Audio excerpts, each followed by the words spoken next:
Every so often, a camera captures the exact moment when everything changes. Sometimes it's an accident, others call it fate, but one thing is always true. The people recording almost never realized it would be their last video ever.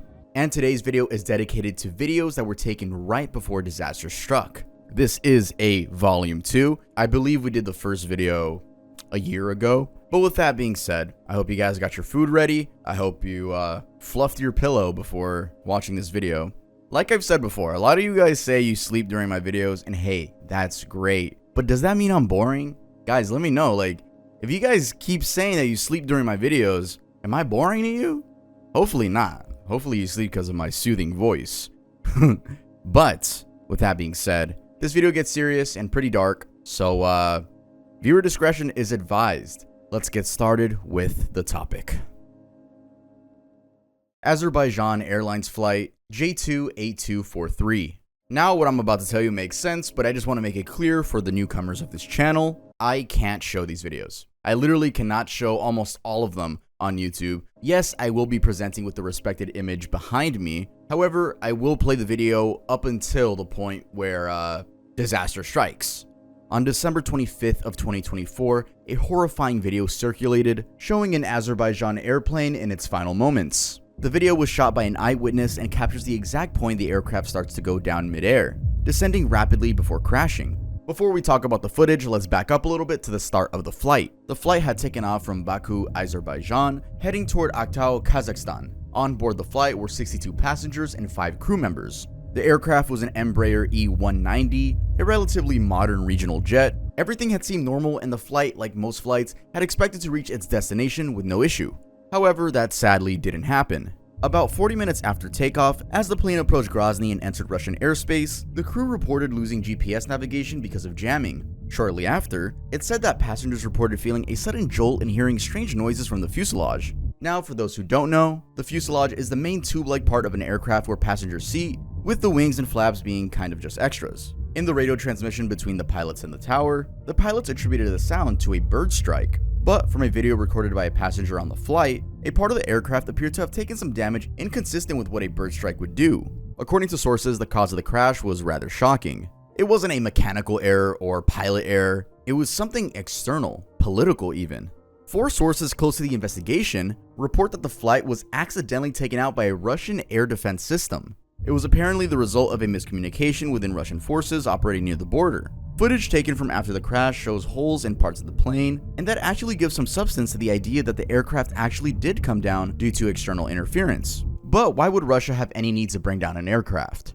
Well, in the war between Russia and Ukraine, Russia has allegedly been known to use jamming technology and anti-aircraft weapons to confuse and take out Ukraine's drones that try to go over that area. This is floated as the most likely reason why this particular commercial aircraft was accidentally taken down. Also, the data obtained from the aircraft after the jamming stopped revealed the pilot struggled with controlling it for a while before crash landing somewhere near the coast of the Caspian Sea. Of the 68 people on board, 38 of them were confirmed dead, including 2 pilots. The other passengers on board survived with varying levels of injuries. This has since become one of the most politically sensitive aviation tragedies in recent years. To date, no official public acknowledgement has been made by the involved governments, and much of the investigation remains classified.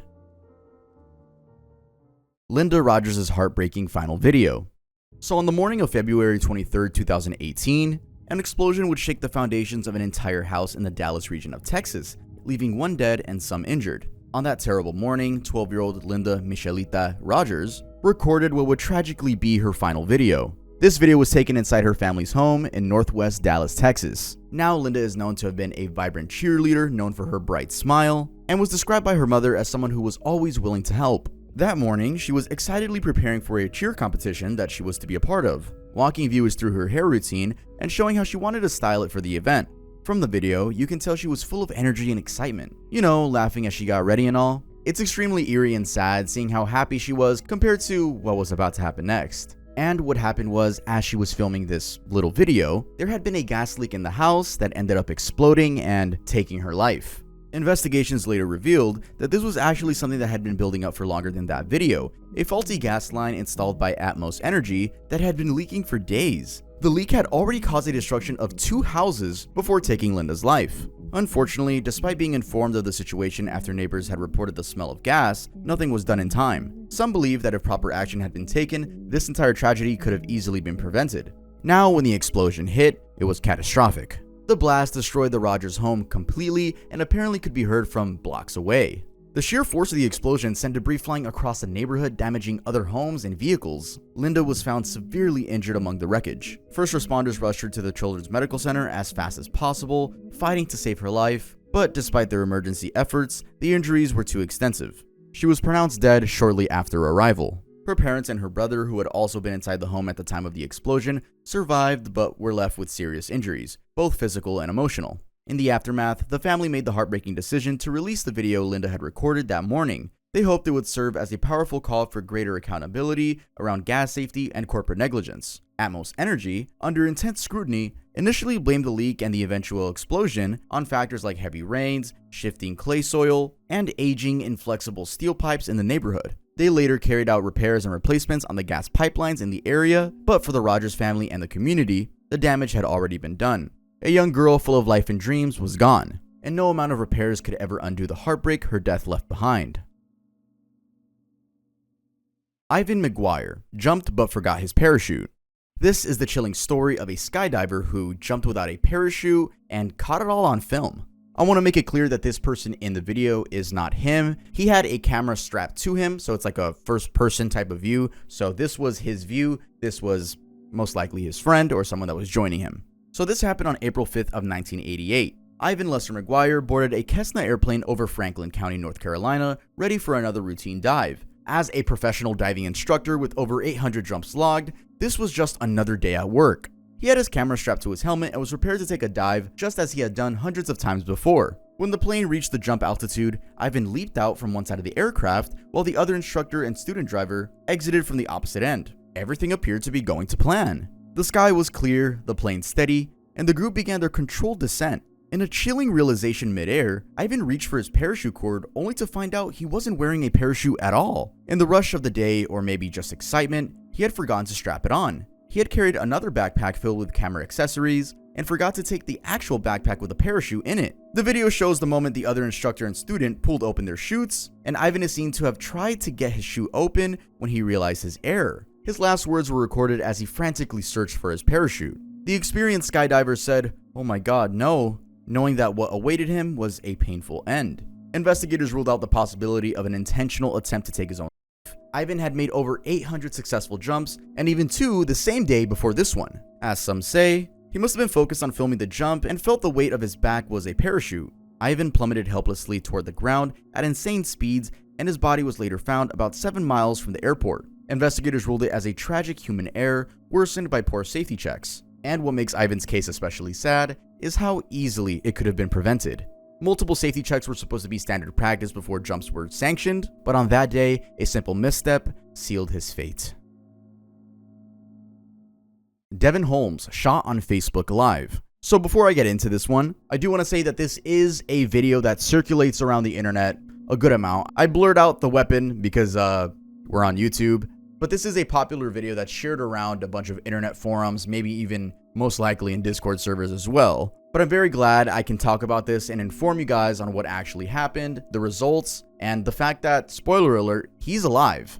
So let's get into it. On April 1st, 2018, at about 2 in the morning, a Facebook livestream captured what would quickly become one of the most shocking and viral incidents of the year. Devyn Holmes, a 26-year-old from Houston, Texas, was sitting in a parked car with 2 others at a gas station, casually talking, and the woman beside him was playing with a loaded firearm, unaware that the next few seconds would change his life forever. Sitting beside him here, well, you can't really see here, so it's probably going to be on the screen, but that woman is named Cassandra Damper. As the live stream rolled, she picked up a handgun, flashing it for the camera, joking, and pointing it carelessly around the car. Devyn, noticeably uneasy, tried to de-escalate the situation, warning her with a simple but chilling line, "You're making me nervous." The man in the backseat tried to calm him down, telling him that the gun wasn't loaded. Sadly, this wasn't the case. Moments later, a single shot rang out. The camera jerked and caught everything.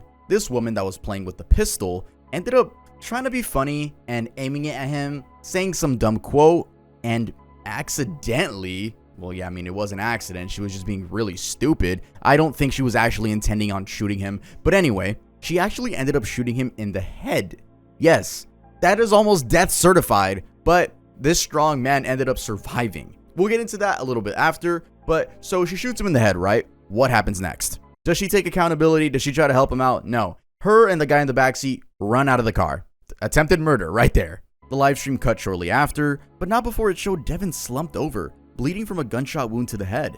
But somehow, against the odds, like I was saying, he survived. He was rushed to the hospital in critical condition and placed on life support. Over the following months, he underwent multiple surgeries and an intense recovery process. As for Damper, she initially claimed the shooting was an accident, but the video shows that she cocked the gun and pointed it at Devyn. If it was all a joke, the one thing she shouldn't have been doing was waving a loaded gun around. Authorities later charged her with aggravated assault with serious bodily injury and tampering with evidence after it was revealed that she attempted to wipe gunshot residue off her hands before police arrived. Yeah, it's totally not like you live streamed yourself doing the action.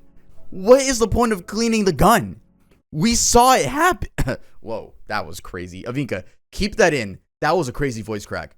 We saw it happen. The horrifying incident, maybe as expected, quickly sparked nationwide conversations about gun safety, personal responsibility on live streams, and the growing trend of dangerous stunts played out for social media attention. In an interview with his mom and daughter by his sides, Devyn is seen to have lost some functionality on his left side, but is undergoing therapy to help him through the trauma caused by the gunshot wound.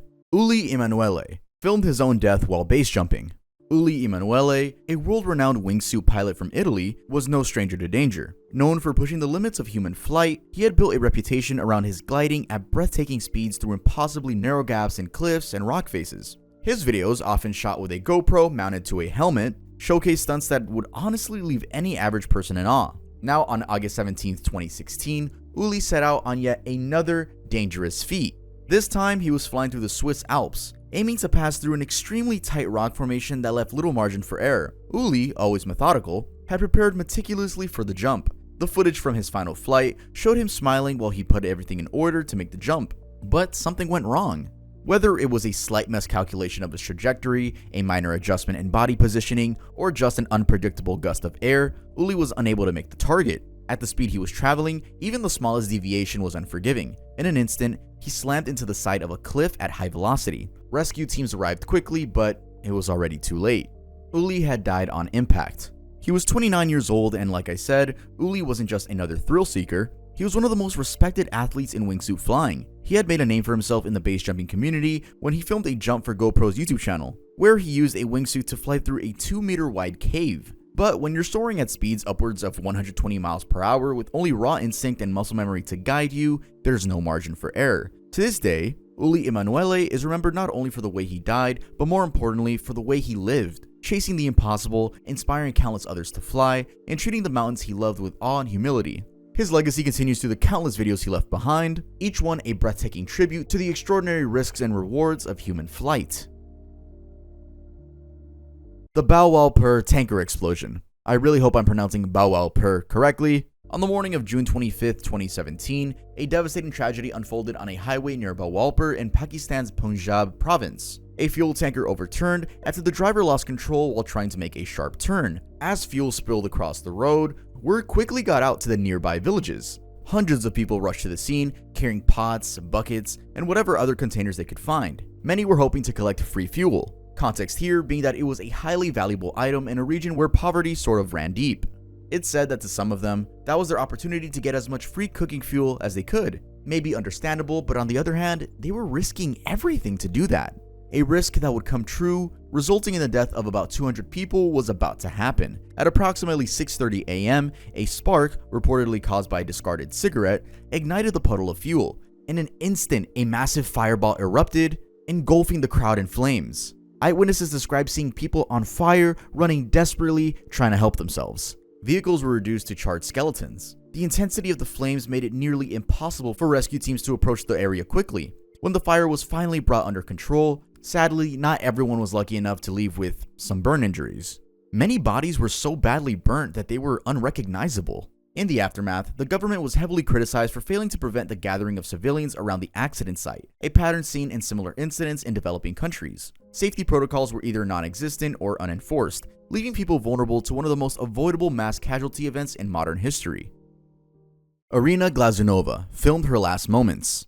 Tragedies are always terrible, but when they happen in the middle of a happy moment, they're even worse. On May 26, 2024, Arina Glazunova, a 24-year-old influencer, was partying with friends in Antalya, Turkey, and it was supposed to be a night filled with laughter, music, and memories. Little did she know, it was going to be her last. As the night came to a close, Arina and her two friends decided to record one more video as they made their way home. They lip-synced and danced along to a song by the Russian boy band Hunger Boys. Quite ironically and eerily, the song they were singing along to is titled For the Last Time. In the video, Arina is seen holding the camera, walking backwards while recording her friends who were dancing ahead of her, and caught up in the excitement of the moment, one of them noticed the danger looming. There was an open entrance to a subway train station just behind Arina, an unprotected drop with no rails or barriers to warn anyone. Her friends, still laughing and singing, also failed to spot the hazard in time. Before they could react, Arina stepped into the space and fell. The entire accident unfolded in the matter of seconds. Emergency responders arrived quickly after frantic calls were made,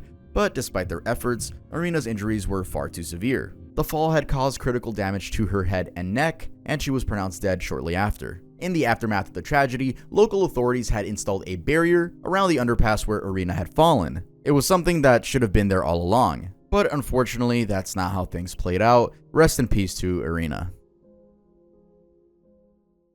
Mauled by lions trying to impress girlfriend. This is a very hard watch, but it's a very interesting one too.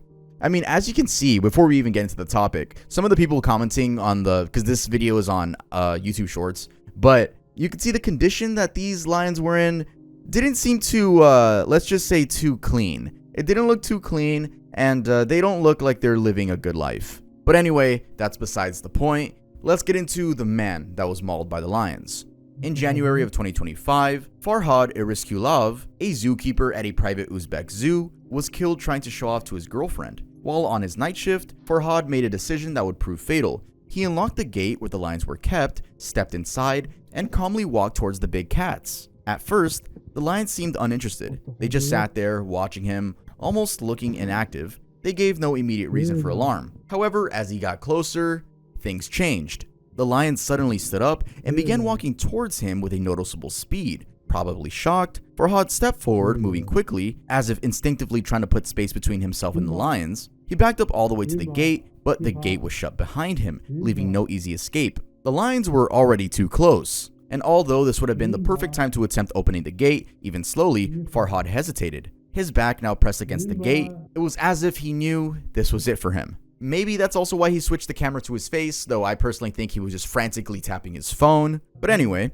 in a shaky attempt to calm the situation, he began talking to one of the lions, a big male named Simba. He ran his hand through Simba's fur, speaking to him softly, telling him to stay quiet. There was definitely some familiarity there, because Farhod had been working with these lions for a while, and perhaps in that moment, he believed that bond would be enough to save him. But the truth seems to have been different. He was a zookeeper and not really a trained animal handler or a lion whisperer. That's just me speculating though. The point is, it looks like his relationship with the lions wasn't as deep as he thought it was. A few seconds into petting Simba, one of the other lions made the first move. It lunged and bit his hand, and from that point there was no way back. Even as the attack escalated, Farhod kept trying to talk to Simba, trying to command him and the others to be quiet, trying to somehow bring them back under control, but it was too late.